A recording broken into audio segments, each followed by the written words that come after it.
Rebonjour tout le monde, j'espère que les 2 heures ou presque que vous venez de passer en notre compagnie sur Twitch vous ont plu. Ça a été beaucoup de travail de préparation, comme beaucoup de choses sur Mangetsu évidemment. Ça a été beaucoup de stress aussi pour toute l'équipe que vous ne voyez pas forcément, même si vous en avez sûrement vu une partie dans la vidéo qui est sortie un petit peu plus tôt aujourd'hui pour fêter la pleine lune. Vous le voyez, je suis dans le même cadre que d'habitude. On s'était évidemment dit que c'était pas possible de faire une vidéo pleine lune sans annonce. On avait décidé de la décaler et de jouer un petit peu avec ça, mais évidemment je suis venu aujourd'hui avec l'annonce d'un nouveau titre pour Mangetsu et j'espère que celui-là sera lui aussi à la hauteur de vos espoirs, même si c'est un ovni, vous allez voir. Ce titre, il s'appelle Ping Kong et il a une histoire très particulière pour nous. Pourquoi? Tout simplement parce que Ping Kong, on devait le sortir pour la première année de Mangetsu, ça fait très longtemps qu'on discute avec nos amis japonais de l'achat des droits tout simplement de cette série, dont je suis tombé amoureux dans un lointain voyage à Tokyo avant le Covid. Et voilà, des fois les choses prennent un peu plus de temps que d'autres. Et c'est tout récemment qu'on a eu la confirmation qu'on avait officiellement les droits de Ping Kong, cette fabuleuse série en 2 tomes qui navigue entre le what the fuck, le drame, la tranche de vie, le shonen, le seinen, l'action et tout ça, et qui est, comme son nom l'indique, une histoire de ping-pong et de gorilles.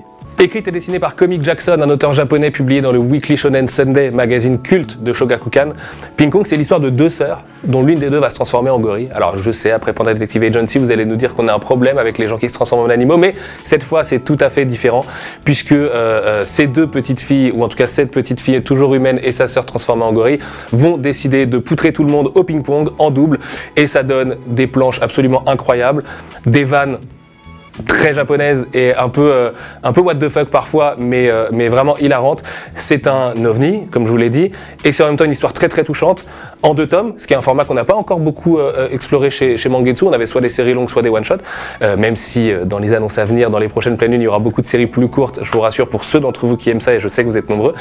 Et c'est vraiment un coup de cœur pour plein de raisons, notamment parce que ça nous permet d'avoir des héroïnes fortes, aussi quelque chose qu'on recherche, parce que c'est un peu un écho de iComics, notre collection de comics qui est en cours depuis 2018 maintenant, que c'est une histoire c'est un manga de sport techniquement, même si on est loin d'Aohashi ou d'autres mangas de sport absolument cultes, et c'est une histoire qui derrière son côté van et presque potage dans le pitch, en fait cache un truc vraiment super dramatique, mais au sens littéral du terme, et qui par sa conclusion en 2 tomes offre vraiment un voyage un peu vers l'ailleurs.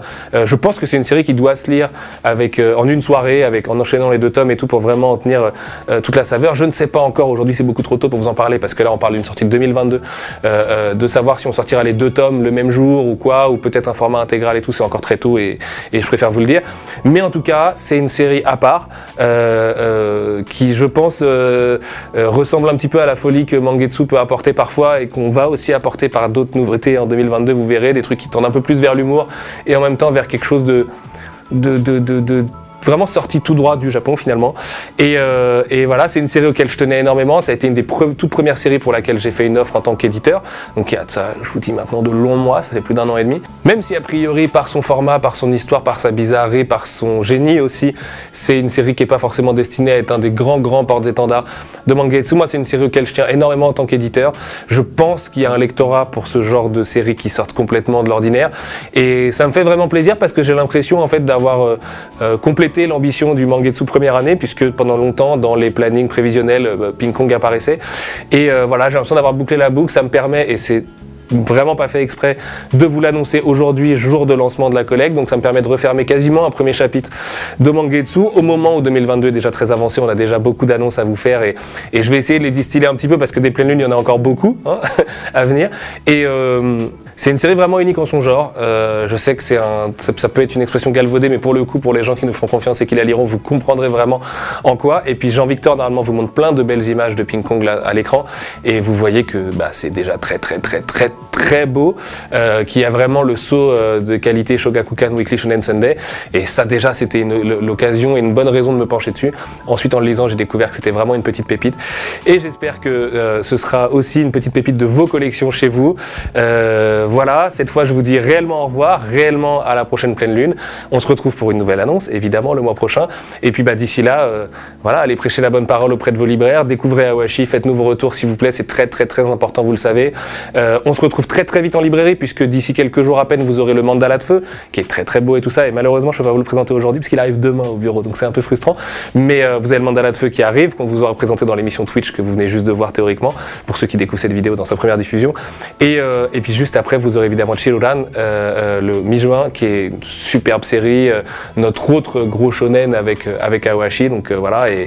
Et après, en juillet, on arrête la blague, puisqu'il y aura la très très belle Tomie qui sera là, et accompagné de Panda Detective Agency et d'Aoashi tome 3, l'un des tout meilleurs tomes de la série.